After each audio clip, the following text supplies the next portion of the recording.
Welcome to Empowered by AI, the podcast for women entrepreneurs ready to harness AI to take their businesses to the next level. I'm your host, Michelle Muncie Silva, founder of Innovative AI Studios. You may have left corporate life to start this entrepreneurial journey, but you don't have to go it alone. Here, you'll find a supportive community of like-minded women and an invaluable thought partner each week, as my guests and I share actionable insights you can use right away. So let's dive in together.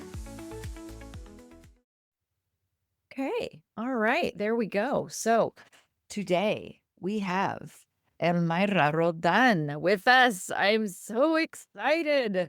You have such an exciting collection of wisdom that I just cannot wait to share with everybody. I'm so glad you're with us. So welcome. Thank you. Yeah, I think this is gonna be fun. Thank you for having me on the podcast. Oh, I'm happy to have you. Your background is where I want to start. I want to let everybody get to know a little bit more about you. And so, if you could share, you have an extensive background in AI strategy, implementation, but what initially drew you into this field? Yeah, I started off as a nurse in the early 90s. I'm gonna date myself. And I was a nurse for about 10 years. And in that time, I worked in clinical research a lot and learned how to manipulate data, how to work with data. I got my computer science degree, moved into an engineering role, which at the time, it ended like the universe made it work for me because at the time that I finished school, they were starting to talk about nursing engineers. So, like, nurse engineers, like that crux between nursing and computers and computer engineering, because the ORs were starting to be the computers making their way into the OR and new tech, and so there was this whole, I think, for nurse engineers, and and that worked to my advantage because I did get to work with some systems that were a little bit more advanced, but I made the transition into tech, and so I've been using machine learning for a while just because it's good for data, it's good to manipulate data, it was clunky. And if you don't know, machine learning is a subset of AI. So it's like the motor to AI because you need that data and the machine learning system to actually make things work. And so I would say that I always tell people I have 12 years in AI, but I really, if you go back, machine learning was the crux before what we think of AI systems. So it was a lot of machine learning, a lot of just trying to figure out how to manipulate data. And then I started working in machine learning with some AI to build different things. A lot of it for my own use case to build a system that could work with a lot of complex data, a lot of information. I was a consultant for 7 years before I got recruited from Amazon. So I was recruited by Amazon. So I did 7 years as a consultant. I just did a 7 year stint with Amazon, and now I'm back to consulting. And in my prior consulting hat, I worked with a lot of companies. Like I worked with Sikorsky, Lockheed Martin, Microsoft, Cisco, just to name a few, Farmers Insurance. And I had different roles and different needs for that, for working with machine learning, and then made it into Amazon. And there I dove into cloud and AI and ML too. So that just, you learn so much at such a fast speed when you're working in a big conglomerate like Amazon. I worked on the AWS side, which is Amazon Web Services. When I left Amazon, I had launched an AI ML program to train faculty on AI ML so they can teach it, so we can create new pipelines of students. And I had founded UnDesto in 2023, and I did a lot of market research around. I dabbled, right? I wasn't doing it hardcore. I was like boots to the grounds, but I was doing a lot of research around what are the pain points, because by that time, ChatGPT had rolled out in 2022 and everyone was losing their minds. And I had to figure out, like, where did I fit in with my background and my knowledge. And I found out that a lot of companies just struggle to understand, like, what it is, where you get started, and everyone wants it. And it's just an interesting time for me because now my mom says I'm popular now. So You're popular. I'm popular. But I love that you bring up that history because I think it's really important for us because I know this is so many of us. We're coming with these rich and diverse experiences, and we're walking into this entrepreneurial space a little bit owning our own selves, but a little bit fish out of water because we're coming from corporate, we're coming from industry. And sometimes the transition is such that you're like, okay, wait a minute, what does it look like from this view? What does it look like from this vantage point? Because my corporate life, there was always a predetermined mission, or there was always a set path to trudge through. And so as an entrepreneur, I think it's really important that we hear from other women who have been in that space and are now living the entrepreneurial life, because that question, how to answer it and how to find the best way to own both yourself and the new entrepreneurial journey. So Yeah. thank you for sharing your history. I totally appreciate it. I don't think you dated yourself at all. Yeah. It's always a balance though, because I think about like my journey, like before my first consulting life, I had worked in corporate for a long time and I had stints like with energy companies. I was IT was an IT department systems engineer for a school large school district. I worked for IBM. I had different experiences. I think it's just knowing what your strengths are, knowing what your weaknesses are, and then working on your weaknesses, right? Not always finding a gig that plays on your strengths, but stretching yourself and learning new things along the way. I think that's always necessary. I think it's fantastic that you said that. I literally just had an interview the other day where somebody said to me, I want to do something I'm not good at. I want to do something I'm not good at because I know I have a partner with AI that can help me fill those gaps and help me bridge some of my current weaknesses. So I love that you said that. And tell me about UnDesto. Tell me a little bit about that. What led to that? Yeah. So I started UnDesto in 2023. I was still at Amazon. So I was just testing the waters, trying to see where the market was and what the need was. I dipped my toes half-heartedly, consulted with a few of my former customers, got to understand a lot of their pain points. And I knew there was a huge need, right? So I always think about the movie Robots, see a need, fill a need, right? And I was identifying the need and I found like my wedge, right? And, like the need is that there's no AI readiness. Companies, executives at companies don't really understand what they're asking for. They're just like, we need AI for everything. And it's not a silver bullet. And where they're talking about AI, they're talking about generative AI. They're not talking about traditional AI, which the two have a place together, Right. right? And one is cheaper than the other. And so I have an MBA also. So I have a computer science degree. I have an MBA.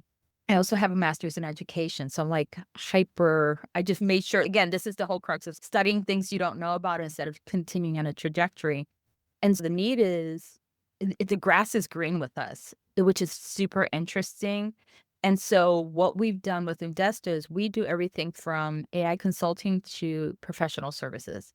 So consulting is when you help with strategy, you figure out like roadmaps, policies, where are you at, what do you want to do, and then making recommendations. And then our professional services arm can help with implementation and development and rollouts and change management. And we do everything from education to consulting too.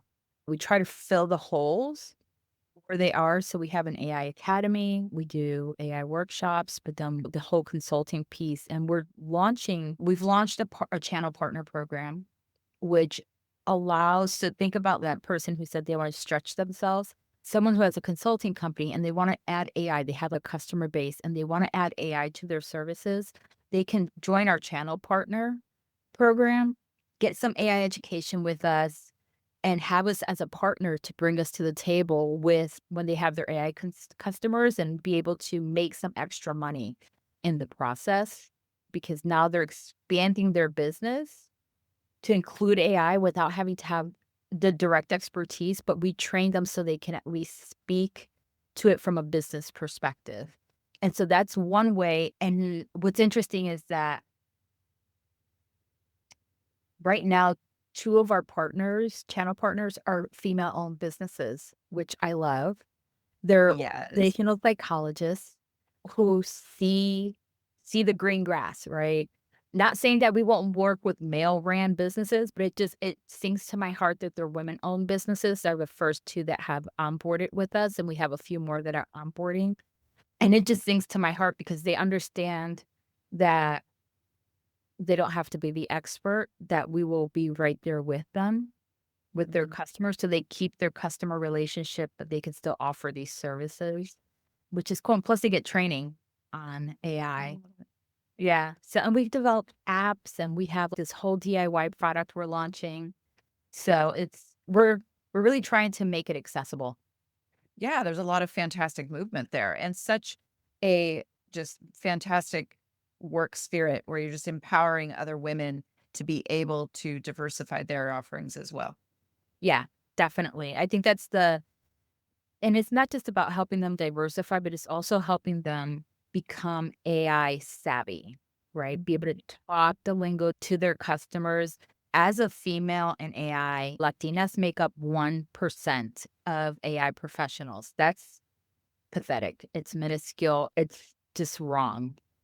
Women as a whole make up 20%, but they make it up not as consultants, but more of like program managers and supporting staff.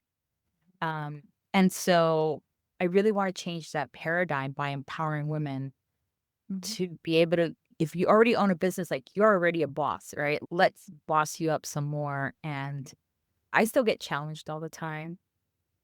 It's it's just the nature of the world, right? Yeah, and tell what does that look like to you? What does that look like for you Getting when you say challenged. you get challenged? Yeah, tell me about that. So I'll give you two most recent experiences I've had. Like the first one was just today.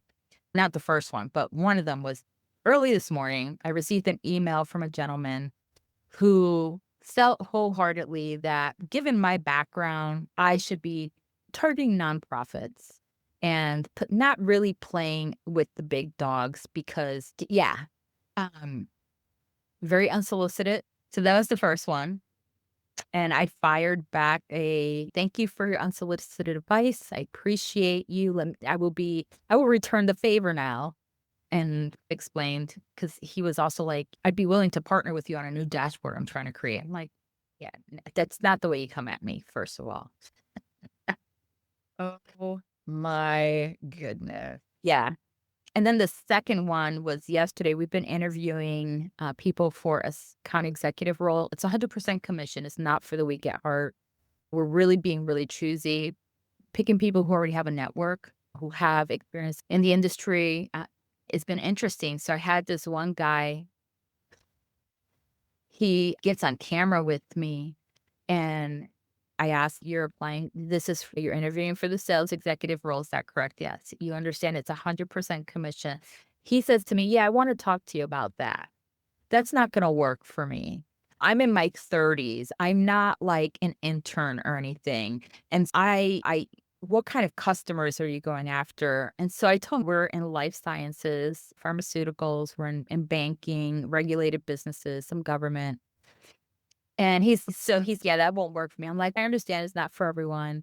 And so he tells me, I wish you the best I admire your ambition and I wish you the best in your little venture.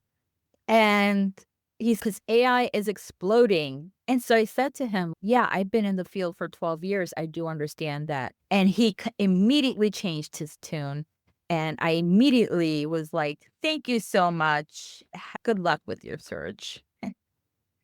Oh my goodness. Yeah. I think I think it's amazing that these microaggressions, if you will, Yeah. come towards women in this way. And I think it's really important that we call it out. That's why when you said you were I'm like, I want to know more about that. I want to call that out because I don't think you're alone in that. And I want to make transparent that there is a way that you can move forward powerfully with that. So I really appreciate you sharing that and sharing how you reacted to it as well, because I think that's a part of, unfortunately, doing business that we might have to tackle. Yes. And so you have to grow thick skin. Like you can't fester on it afterwards. You really cannot fester on it after the events happen. And you also can't let it slide. You must say something. If I had not said anything, if I had not responded to the email or had not responded to that guy that was like, good luck on your little venture kind of deal, right? I always believed that I should have the mic drop moment. The gentleman that offered the unsolicited advice, I emailed him, he have not heard a peep back. The guy on the interview, I was telling my head of operations, he is now going to be following our every move. Mm-hmm. He understood he stuck his foot in his mouth from the get-go Yep. without Yep. researching or understanding who we are, what we do. So you just have to go, you cannot fester on those, like you address it and then you just got to compartmentalize it, right? Because if you let it fester, it holds you back from moving forward because you get Yeah. stuck, right? It's their world that they're living in. You can't let it become a part of yours. Yeah. Yeah. Yeah. Yeah. I love that you're coming from that place of power. I'm not ever going to relinquish my power. I'm going to tell you my reality and then Mhm. say goodbye. Yeah. Bye-bye. Yeah. I do. Yes. And I love that. That in and of itself, I think is a priceless lesson for all of us to hang on to. So I appreciate you sharing that. And also, I think we need to sit and stay with your expertise, right? We need to sit and stay with the fact that you specialize in developing AI readiness strategies for businesses. And I really am hopeful that you're willing to share some of your expertise. What are some of those key components of an effective AI readiness protocol? Yeah, definitely. So we actually launched an AI readiness app, and I'm happy to share the link to it. It's free. You can try it out. But we evaluate organizations across 5 dimensions. So one, do they have leadership buy-in? Right. Is the leadership on board with it? Is it leadership that's asking for it? If not, if you're a middle manager, have you spoken to your leadership about it? And are they on board? That's the first. The second is budget. AI is not free. AI is not cheap. Do not believe that you're going to go out. And this is a problem that a pain point, not problem, pain point that we found with organizations is that they think that when they think of AI, they're thinking generative AI, they're thinking ChatGPT. So budget, because it's not just ChatGPT. It's not a silver bullet. There's different AI. Do you want internal? Do you need security? The second would be infrastructure. So your infrastructure, what kind of infrastructure do you have? Do you have servers on premise, computers on premise that hold all of your data? Is your organization operating in the cloud? What tools are you using? Who manages those tools? What kind of services are you using? Do you have a hybrid environment? And I know that for a lot of people, I may be speaking like Greek, but this is really important, understanding that. And so if you don't know and you're working for someone, you can find out, like, do we have computers on premise is our data in the cloud? And sometimes they'll tell you, well, it's a blend. It depends. Men are very vague. Suss it out of them. So infrastructure. The second is this. So that's 3 or 4th is your data, right? Where does your data live right now? Is it on someone's laptop? Is it on a bunch of someone's laptops? Is it in a database? Is it in an Excel sheet? Is it an Airtable? Is it in a CRM? Is it, like your data doesn't live in one place. Understanding where your data lives, super important. And if it's living on someone's laptop, for the love of God, urge you to please ask people to put that into a repository where everyone can get access to the data. Because if the laptops die and you can lose a ton of data if it is living on someone's laptop. And then, yeah, so those are the top 5 things that I would tell you for AI readiness. Then there's culture, there's training, there's a bunch of other stuff that go along with that. And what does it look like if someone wants to work with you to develop their readiness to move forward with AI? Yeah, so we do an intake. You can do our AI readiness app. We get a report, you get a report. We can do an intake meeting where we find out what's your goal. What do you want to do? What are you looking to do? Understand that. And then all of our clients go through a paid discovery. So you have to pay for the discovery. We have pricing that is based on the type of business and size of business. So we'll do a discovery with you that can entail us interviewing key stakeholders in your organization. If you're a micro business, it's like talking to you and your team, figuring out what systems are you using? Is anyone currently using AI that you are not aware of? Do you have a policy around AI? Do you have a strategy? Is it tied to your business strategy? Are you just looking to slap AI on top of things and hope that things will get better? So we do a full analysis and then we give you a full report. Mm-hmm.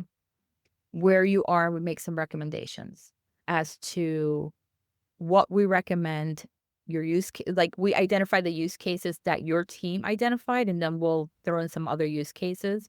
We'll make recommendations as to this is a major pain point for everyone because we score it. We use a scoring system.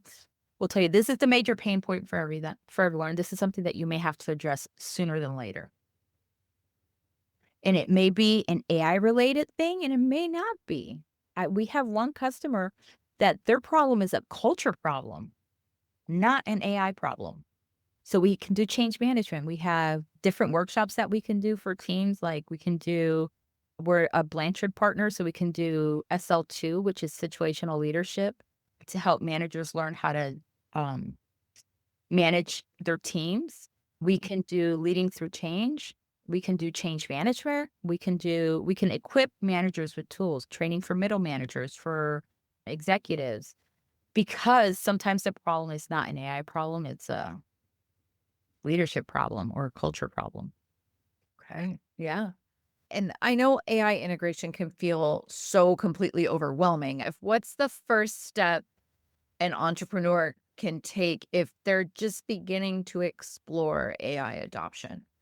Yeah. If you are, let's say you're like a solopreneur or a small business, we're talking like 5 people, and you want to use AI. If you're using ChatGPT and everyone has their own ChatGPT account, I highly recommend you move to a Teams account. Mm. Because even the $20 version, if you read the terms of service for any of the applications, it says they will not use your data to train their models. And they don't have to, because when you are doing queries and you're interacting with the model, you are training the model with your data. And so with the Teams account, you get a little bit more protection. It's a little bit more pricey, right? But you're paying for protection. If you have a larger organization, I can't tell you the number of enterprises that I've spoken to where there are people who are using their own versions of ChatGPT.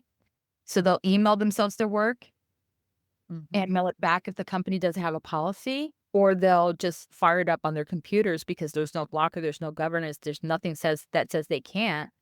And so they're just using it on their own with no Mhm. consequence. And so there's a risk to your reputation, there's a risk to your data, there's so many risks. So it sounds to me like one of those first steps is just gaining awareness. Yeah, learning what you're getting into. And your latest book, I'm wondering how that you see that kind of tying in here, because your latest book, The Curious Case of ChatterBoxGPT, love that title, just got released. What inspired you to write it? And I'm wondering who is that ideal audience, because you're taking a fictional take with this, right? Yeah, yeah. I had a lot of fun writing it. It's a parable. I didn't want to write a dry technical book on I wanted to write this for the masses, like CEOs, business professionals, my grandma, grandpa, kids. So I wanted to make it accessible. So what I did is I created a parable. And so in the story, there's this character. His name is Thaddeus Blandley. And it is based on stories that I've heard across all of the customers and people that I've spoken to. So Thaddeus goes to a conference. He learns about a new generative AI tool that's magic. And there's like this snake oil seller who convinces him that with 35 words or something like that, he can get all of his needs met with this tool. and buys a book for the low price of $99.99, right? This sounds so And familiar. yeah, so then he goes back to work and uses the tool, doesn't tell anyone, and then mayhem breaks out Mhm. because there's a data breach, competitors gain access to the data, and it's about that whole chaos and how they recover from it, and then the lessons learned. Inside of the book, what I did is after each chapter, I put reflection questions in there. So you can reflect on the chapter, what the learnings are. There's some discussion questions, and then there's a apply section where you can, like, how does it translate into the real world? Mhm. So super I love excited it. about it. I Yeah. love it. I love it. I absolutely love it. And really, I love that you're bringing so much of a broad offering to the table, right? You're bringing books. You've written numerous books. You're bringing your services, you're bringing your trainings, you're bringing your AI readiness. And I think that it is so vital that you are taking such an active role in really helping people see what AI can be for their business.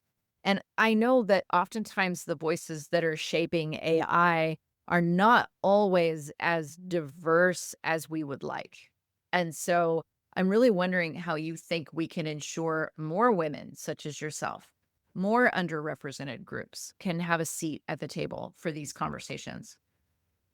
Yeah, that's so interesting. So I do this keynote where I talk about the seat at the table. It's the whole crux of it. And basically, my whole thing is if they don't give you like, you shouldn't wait for someone to give you a seat at the table. You should bring your own seat, right? And just be like, excuse me, I'm going to sit right here. I Excuse love it. me. Yeah. Excuse me. They're not going to give you a seat at the table. I can tell you of times that I've been in meetings where I was the only woman in the room and all of the seats around the table were men, and there being one empty seat and me walking with a gentleman, and I took the seat and he looked at me like incredulous. No, like I'm taking the seat. You can sit back there in the seats against the wall, right? So it's just you have to bring your own seat. You just have to be bold and be like, I need a seat here. Be nosy. Most of us are really good at that eavesdropping, and that's one of our powers. Like, I always see that as a superpower. Like, I can be across the room. I can hear a conversation about two guys with, I have keywords that I'll hone in on. You know what I mean? And it's about bringing your own seat to the table. And if they don't want to let you sit at that table, then guess what? You pick up your seat and you take it to a different table. I had a mentor who was great. It was an old white guy. He was great. And he used to tell me, he doesn't relate to my experience, but he had a vast amount of experience. And he was the one who told me, listen, if someone says no, all you have to do is say, okay, next. And for him, it was so easy for him to tell me that, right? Because that was how he operate. That's his version of the world and how he operates in the world. Now, I remember thinking to myself, I can't do that. I can't be like, okay, next. But then I realized that I can. Mhm. You just have to have the gumption, to be honest. Yeah. Yeah. I love that. You have to have that faith in self, right? Yeah. You have to have that. It's thick skin. Yeah. Yeah. In my house, it's like ganas. You gotta have the ganas, right? You gotta have Yeah. that desire, Yeah. that drive, that belief in yourself as well. And is that really what you think is going to be one of the key steps that helps increase that engagement amongst diverse communities? Is that we need to really just be willing to say, okay, next. Yeah. I think first we need to be willing to step up to the table, Mm-hmm. right? We need to be willing to walk into the room. Right. I think a lot of times for women, we need to check all the boxes before we'll raise our hand. And I always tell women, you need to be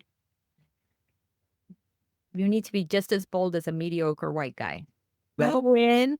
They will go in, no shame. They will ask for what they want. They will pie in the sky. we're over here still checking boxes when we can run circles around them, Yep. right?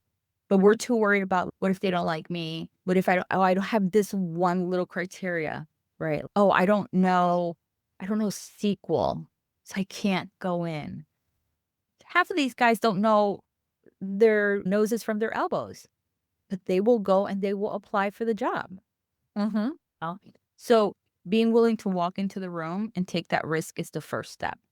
There are a lot of smart women out there who are just the imposter syndrome is real and who are afraid of failing.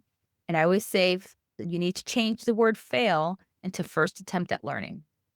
First attempt in learning, sorry. Fail is your first attempt in learning. And so you can't fail if you don't try. And then you need to celebrate your failure. If you failed miserable, like I remember I blew an interview at MTV to work in their IT department because I got starstruck.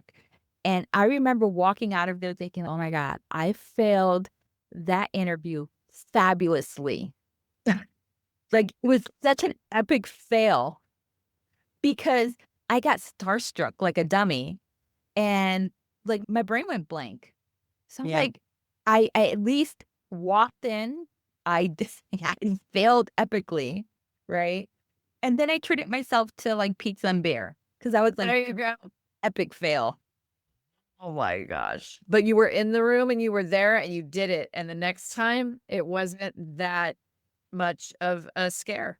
Yeah, I just kept it going. I love it. I love it. And if a solo entrepreneur, if somebody that is starting in this space, they want to start prepping for AI, you're such an experienced speaker. What do you think you would want that person to walk away with if they're hearing you speak? I would say the key takeaway is that my journey is very different than your journey. Mhm. We all have different life experiences and things that hold us back.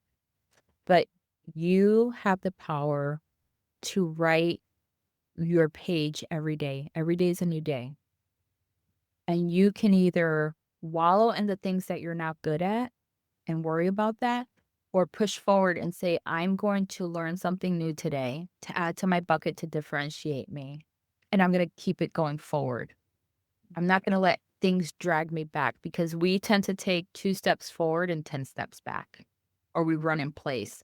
Put a plan together. What is it where do you want to be next year? I don't believe in vision boards. I believe in action plans. So where do you want to be next year? And then what are the steps that you need to take to be able to get there?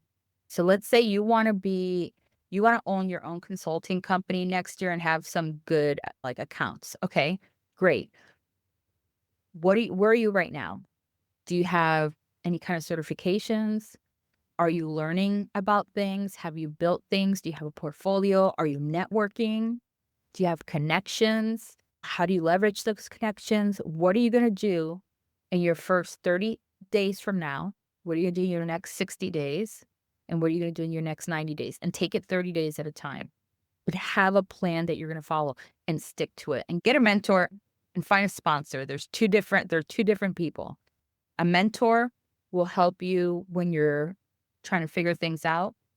A sponsor will talk your name and talk about you and your skills in their networks when you're not around and recommend you for things when you're not around. I love that distinction. That is powerful. That is awesome. I'm going to leave that right there because that is words of wisdom. What is next for you? You've given us so much value today. What is next for you? What do you have for upcoming initiatives, partnerships you're excited about, speaking engagements? Yeah, so I'm speaking. Let me see. I'm at the Association of Talent Development the second week of February. I'm going to be speaking on AI. It's a huge national conference. From there, I go to DC to speak at the 100 Women of Finance. Nice little conference there. I have, let's see, what else is going on? We're going to be at the business show in Miami in May. That's a free event. So if you're in the area, I highly encourage everyone to attend. It's called the Business Show. Look it up. It's in Miami. If you're in Miami, you have a business and you're looking to scale your business, go there. I'm keynoting and I'm a vendor also at the Business Show. Yeah, I have a bunch of speaking engagements coming up, a bunch of keynotes. We're trying to update our website with all this stuff, but we have so many moving parts. Things are changing every day. We're launching our Blueprint Lab that's also going to have a community tied to it. It's going to be a subscription base. You can follow us at UnDesto AI to get more information or drop us a message on LinkedIn. You can drop me a message on LinkedIn. We have a webinar for She Is AI members in March. I think it's March 28th. It's free, so you can join that. I will make sure that you have that information for the show notes. We have a partner program webinar on the 11th of February coming up. Be free to register also. And we do check me out on TikTok. I'm always spilling the beans on stuff on TikTok. You're still there. It's still It's still there for now. I'm at Learn with Myra on TikTok, but I do publish it to Instagram and to LinkedIn also. Oh, I love it. I love it. And I so appreciate you sharing these pieces with all of us because I think it benefits all of us. I think women need to learn from and see other women in action. So thank you for being a part of that. Yeah, definitely. And like I said, I hope that everyone takes advantage of the free stuff that we put out. We have a podcast we're always writing articles on LinkedIn. Be sure to follow us at UnDesto and follow my team because everyone does write different. We're always writing and always sharing. And we are going to put the link to that webinar as well. Yes. That is fantastic. Thank you so much. Yeah, you're welcome. Thank you for having me. This has been great. I hope everyone gets something from this and I hope they connect with me on LinkedIn. You can find me under Myra Roldan. Perfect. Thank you. Thank you for tuning in to Empowered by AI. If today's episode sparked ideas, don't wait. Follow the link in the show notes to visit innovativeaistudio.com and download your free resource, created to help you put today's insights into practice. Be sure to subscribe so you don't miss out on future episodes packed with more tips, tools, and inspiring stories. Until next time, stay empowered and keep innovating.